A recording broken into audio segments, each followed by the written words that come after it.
L'année dernière, notre vision, je vais reprendre sur celle-là, notre vision s'appelait Healing Home.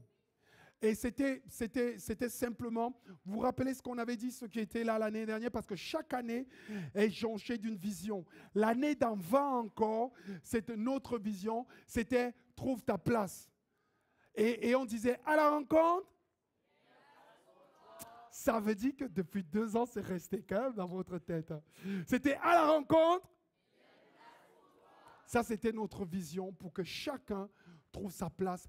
Et ça continue encore 3 ans après. On a le groupe Connect où les gens peuvent venir connaître l'histoire de l'Église, la vision de l'Église. Ensuite, regarder les dons et les talents que Dieu leur a donnés et commencer à servir Christ. Au fur et à mesure que Jésus les guérit, ils servent Christ et ils avancent et ils progressent dans leur vie. L'année dernière, on a remarqué qu'on avait besoin d'aller plus loin. Et on a mis la vision Healing Home. Vous vous rappelez l'histoire? C'était l'histoire d'un monsieur qui sortait et qui repartait sur les chemins déserts. Et lorsqu'il était en route, des brigands l'ont attrapé, ils l'ont frappé, ils l'ont battu et ils l'ont laissé à demi-mort. Un pharisien qui venait, un homme du temple est venu et il a esquivé l'homme par terre parce qu'il était moche. Un lévite est repassé, il a esquivé l'homme par terre parce il ne fallait pas le toucher et tout, on ne sait pas d'où il venait. Mais un samaritain passant par là a vu le monsieur par terre, il s'est avancé, il l'a pris, il a nettoyé ses plaies, il l'a amené dans une hôtellerie, dans un lieu, et il a dit prenez-en soin de lui, et il a donné de l'argent, il a dit si vous manque de l'argent, l'année prochaine je viendrai, je rajouterai, mais prenez soin de lui. Alors ça a touché notre cœur, on s'est dit mais si nous, on pouvait créer un espace, on pouvait transformer une église comme ce lieu d'accueil de tous les gens qui ont été laissés sur le chemin. On voulait être des bons samaritains, mais on voulait créer une hôtellerie où les gens peuvent venir trouver rafraîchissement. Plusieurs ont été battus par la vie, d'autres ont été écrasés, laissés sur le chemin, d'autres ont vécu des choses terribles, d'autres ont été trompés, d'autres ont été mentis, d'autres ont été battus, d'autres ont tout perdu et ils étaient jetés comme sur le bord du chemin. Ça nous a touchés et on a commencé à prier pour cela et on a mis l'église comme une maison de guérison. Ce qu'on a fait, on a eu des vendredis, healing night, où on priait pour les gens. On a eu des healing home. On a eu des moments de counseling, où on pouvait prendre soin de ceux qui avaient été brisés et battus. C'est un groupe qui s'est mis en place. On a commencé à rechercher cela. Et toute cette année, c'était notre leitmotiv. Maintenant cette année, et cette vision continue encore, on ne l'arrête pas parce que plusieurs ont pris le pli. Cette année, on aura beaucoup de manifestations qui représentera encore cela et ça continue. Comme j'ai trouvé ma place n'est pas finie, celle-là, une vision qu'on met ne finit pas, elle se vit. C'est comme une rivière qu'on ouvre, la rivière continue à couler. Ça, c'est Healing Home, ça continue à couler. Mais cette année, notre fresh vision est... À la première célébration, ils ont bien fait. Ils ont tapé sur leurs jambes. Ah. Vous pouvez faire ça pour que je vous montre la prochaine vision? Allez.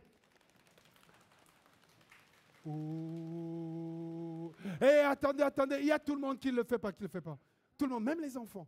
Tout le monde doit le faire. On y va? Oh.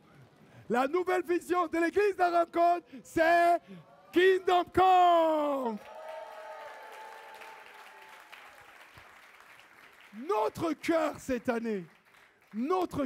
année, c'est Kingdom Come que sur Toulouse comme au ciel. Si on reprend toute la phrase, ça fait Your Kingdom Come sur Toulouse comme au ciel. C'est Jésus qui nous apprenait à prier. Il disait que ton règne vienne sur la terre comme au ciel. Mais comme moi, j'habite pas toute la terre, je ne peux pas habiter tous les océans. J'habite pas la Martinique. Non. C'est joli quand même. J'habite pas le Congo. Non. J'habite Toulouse. Alors j'ai remplacé sur la terre, j'ai mis sur Toulouse. Et les alentours, je n'allais pas rajouter les alentours, ça faisait trop long. Que le règne de Dieu vienne sur Toulouse comme le règne de Dieu se fait au ciel. Ça, c'était notre cœur. Que le règne de Dieu vienne sur Toulouse. Hey, si Toulouse, c'est trop grand pour toi, mets ton petit village dedans. Si toi, tu dis que le règne de Dieu vienne sur Cornebarieux, comme au ciel. Ceux qui habitent Blagnac, que le règne de Dieu vienne sur Blagnac comme au ciel. Ceux qui habitent Bordeaux Rouge, que le règne de Dieu vienne sur Bordeaux Rouge comme au ciel. Saint-Cyprien, que le règne de Dieu. Remplacez votre ville. Je n'ai pas dit les villages, on n'est pas au bled ici. J'ai dit les villes de Toulouse. Vous pouvez remplacer ça en disant, Seigneur, que ton règne vienne dans ma ville. Si tu habites le Tarn, que ton règne vienne dans ma ville, que ton royaume vienne. J'ai besoin et s'installe près de moi. Notre verset de cette année, et il va revenir plusieurs fois ce verset. J'aimerais que plusieurs dimanches, parfois, on le lise ce verset. C'est vraiment notre cœur. Vous allez le voir aussi. Vous avez vu, on a fait un peu du merch. Vous avez vu les t-shirts? C'est pas mal, hein? Ah ouais. C'est le t-shirt qui est joli. Quand je l'ai mis, je suis devenu beau, direct. S'il y a des gens qui cherchent la beauté ce matin, achetez le t-shirt. Même si vous êtes moche, dès que vous allez le mettre, il vous rend beau direct. C'est le t-shirt qui fait la différence, je blague. Juste notre leitmotiv. Cette année, il faut bien rire. Quand de toute façon, on rit, on est un peu coincé. Voilà, notre verset cette année, c'est « Recherchez le bien de la ville où je vous ai déporté et priez l'Éternel en sa faveur, parce que votre bonheur dépend du sien. » Notre but, c'est de rechercher le bien de ceux qui vivent à Toulouse et comme aux alentours. Nous, on recherche le bien. On va prier l'Éternel en leur faveur, en la faveur de mon quartier, de ma maison, de ma rue, de mes voisins, des gens qui sont près de moi, afin que le règne de Dieu vienne sur eux, la puissance de Dieu vienne sur eux, la gloire de Dieu vienne sur eux, le rafraîchissement de Dieu vienne sur eux comme au ciel. Parce que s'ils sont bénis, si le bonheur, la joie viennent dans la ville, moi aussi je suis. Ça dépend. Beaucoup de personnes y pensent à eux. Non, bénis les autres. Quand ça va se répandre, ça va tomber sur toi les miettes. Seigneur, bénis-les, donne-moi les miettes. Mais les miettes de sang, ça fait beaucoup. Bon, bref, je passe. J'aimerais qu'on puisse lire le verset ensemble et le garder dans notre cœur. On y va? Recherchez le bien de la ville où je vous ai déporté. Mettez un peu plus de conviction là. Vous avez des jolies voix, j'ai entendu. Alors on y va. Recherchez le bien de la ville où je vous ai déporté et priez l'Éternel en sa faveur parce que votre bonheur dépend du sien. On va rechercher. On va trouver comment les faire du bien.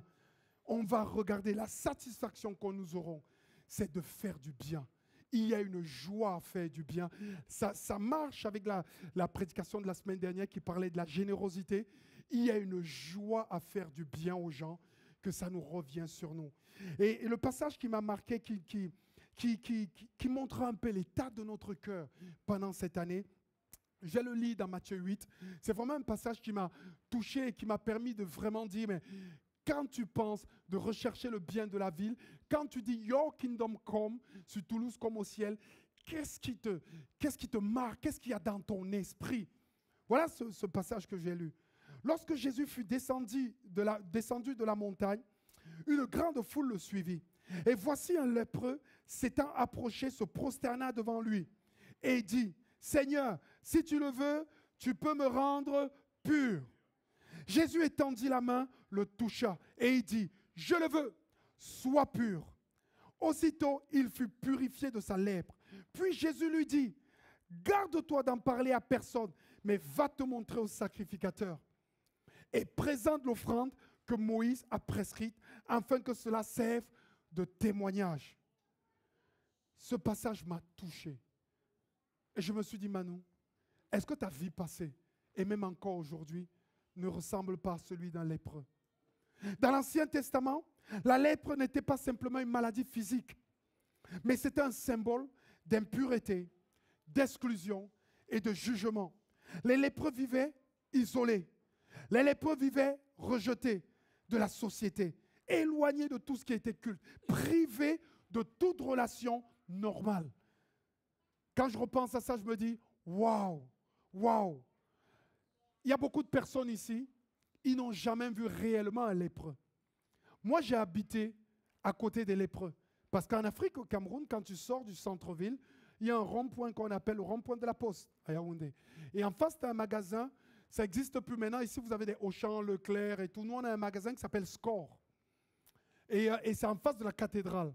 Et quand tu passes à Score, il y a un petit couloir à la sortie de Score où se mettaient les lépreux. Et ils se mettaient en rang et tu étais obligé de donner une petite pièce en passant. Moi, quand je voyais les lépreux, mais j'avais une trouille monstre. J'avais envie de fuir parce qu'un lépreux, quand il vous montre ses mains, ils sont mangés par la lèpre. Chacun doit. Le nez parfois mangé, les oreilles, tous les extrémités sont mangées et ils meurent comme ça. Et je me disais, waouh! Et à l'époque de Jésus, la lèpre qui était une maladie physique, c'était aussi un symbole. Quand tu étais lépreux, tu étais impur. Quand tu étais lépreux, on te chassait, tu étais exclu. Quand tu étais lépreux, même Dieu t'avait jugé. Les lépreux vivaient isolés, rejetés de la société. Jésus, en guérissant ce lépreux, fait plus qu'un acte médical. Il restaure un homme brisé dans son corps, dans son âme, dans sa relation avec Dieu et dans sa relation avec les autres. Je me suis dit, Seigneur, waouh, moi aujourd'hui, je suis ce lépreux-là. Jésus, le péché m'avait isolé.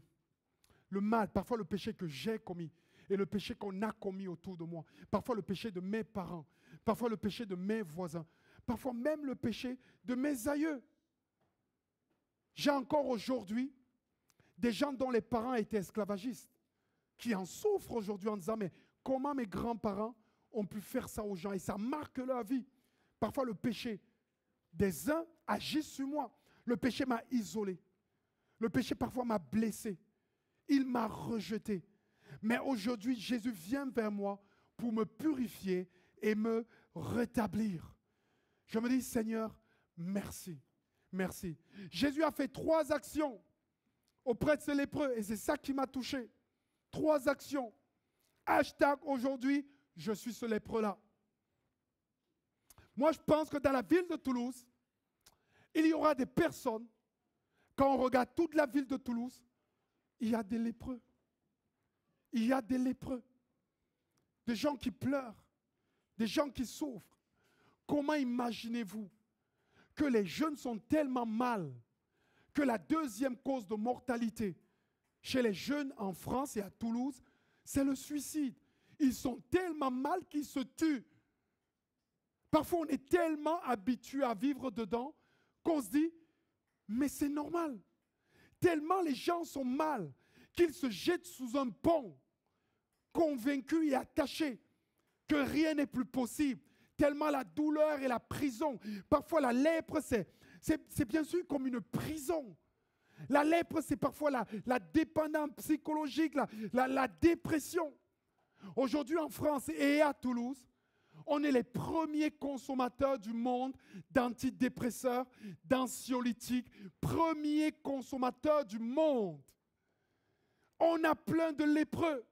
Quand je me balade dans la ville de Toulouse, quand on est venu habiter à Toulouse, et même avant, la première chose qu'on a fait, on est venu un jour avec Kevin et Noël était aussi venu, on est venu aussi avec Glorine, et on s'est baladé dans toute la ville, on priait.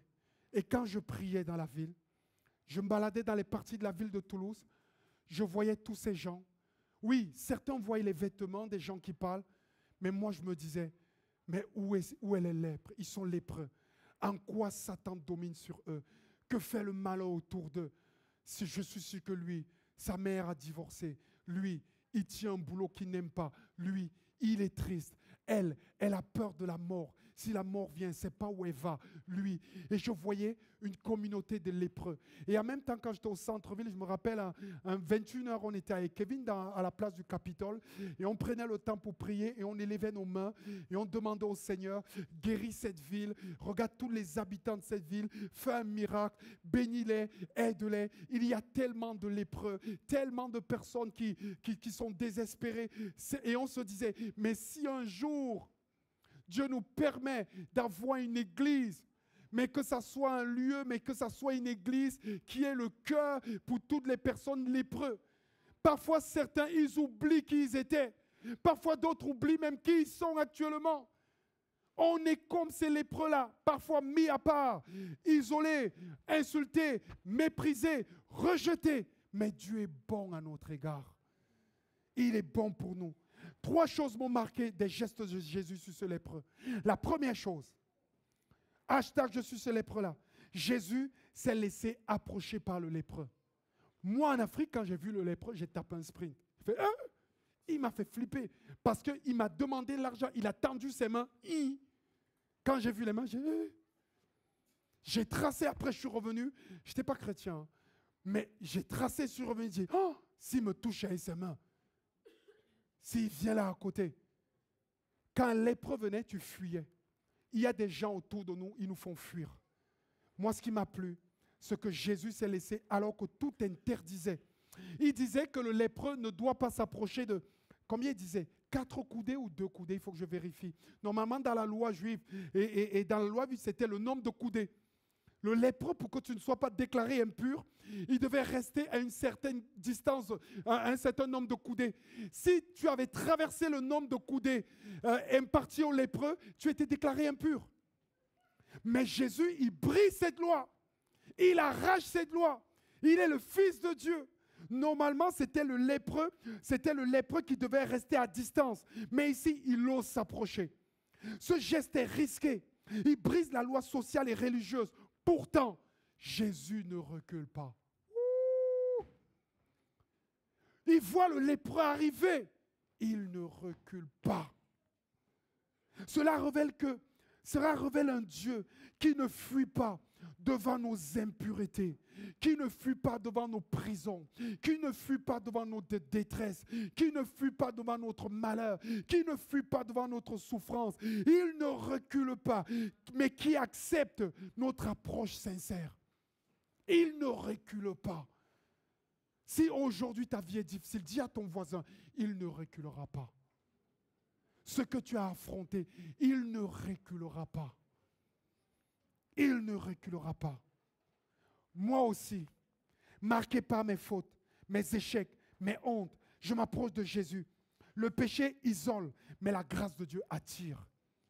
Je prie le Seigneur que comme Jésus n'a pas reculé pour nous, nous puissions nous lever en disant, nos voisins, nos collègues de travail, nos familles, quand ils seront lépreux, je ne reculerai pas. Je me laisserai approcher. Je dis, Seigneur, je prends une décision comme Jésus, parce que tu ne t'es pas reculé devant l'ignominie et le péché. Seigneur, je prends la décision de ne pas moi non plus me reculer, de ne pas fuir, d'affronter. Tu sais, en France, les gens te dérangent. Il est malade encore, il me gêne. Mets-le de côté. Il appelle encore pour se plaindre. Elle est tout le temps là en train de dire la dépression, la dépression. Je ne veux même pas l'inviter parce qu'elle va encore parler de sa souffrance. Mais cette année, je dis, Seigneur, je ne reculerai pas. Je la laisserai. Je laisserai le lépreux s'approcher de ma vie. Approchons-nous avec assurance du trône de la grâce. Je l'amènerai vers le trône de la grâce. Laisse-le s'approcher. Deuxième chose que Jésus a fait, hashtag aujourd'hui, je suis ce lépreux-là. Jésus touche le lépreux. Jésus touche le lépreux. Il ne laisse pas que s'approcher, il touche le lépreux. Dans l'Ancien Testament, toucher un lépreux rendait impur. Mais ici, c'est l'inverse. La sainteté de Jésus transmet la pureté. Alors que normalement, si tu touches un lépreux, tu es impur. Mais tellement la puissance de Dieu le remplit, tellement la manifestation de Dieu est sur lui, qu'il inverse le processus. Au lieu que la malédiction rentre sur lui, la puissance qui est en lui développe la bénédiction sur celui qui touche.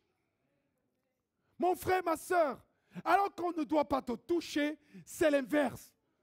Moi je pense c'est ce qui va arriver dans ta vie. Le geste, c'est vraiment fort.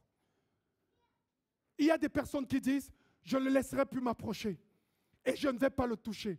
J'ai envie de te dire ce matin, on va faire cette année vraiment des Kingdom Night. On va demander à la puissance de Dieu de nous remplir. Alors ce n'est plus nous qui aurons peur de toucher les gens pour qu'ils soient bénis. Nous, on ira les toucher et la puissance de Dieu qui est en nous les bénira et on ne sera pas maudit. Amen. On fera comme Jésus. Nous, on ne reculera pas. On va toucher pour bénir. Parce que celui qui est en nous est plus fort que celui qui est dans ce monde. Alors quand nous touchons, on inverse le processus. on bénit, nous, on n'est pas contaminés. On n'est pas touchés. Parce que la puissance de Dieu agit en nous. Amen. Autre chose qui m'a touché dans le geste de Jésus. Le geste du toucher de Jésus n'est pas nécessaire à la guérison. Jésus n'est pas obligé de le toucher pour qu'il soit guéri. Jésus aurait pu simplement parler. Il a parlé à la mère. Il a dit, arrête-toi. La mère s'est calmée, il aurait pu le faire. Mais c'est un signe d'amour. C'est un signe de restauration humaine et affective. Le lépreux n'était plus touché depuis des années. Quand tu es lépreux, le seul truc que tu perds, c'est que personne ne te touche plus. On ne touche plus ton vêtement. On ne s'approche plus de toi. On ne te touche plus. Jésus inverse les choses. Ce jour-là, c'est la première fois depuis des années que cet homme est touché. Je ne sais pas qu'est-ce qui était plus fort. De le guérir de sa lèpre ou de lui donner un moment affectif où son âme, l'amour de lui, l'amour de ce qu'il vit, où son âme pouvait être complètement restaurée et touchée. Le fait qu'il le touche, il dit enfin, je peux retrouver le toucher d'une personne normale. Enfin, quelqu'un peut me toucher. Je prie pour l'église La Rencontre. Je prie que des gens qui ne sont plus touchés, des gens à qui on ne donne plus un verre de café, des gens à qui on n'invite plus dans les maisons, des gens qu'on ne célèbre plus, des personnes à qui on ne donne plus des paroles valorisantes, des gens à qui on ne donne plus un peu d'amour, un peu de joie, des gens qui sont complètement fermés.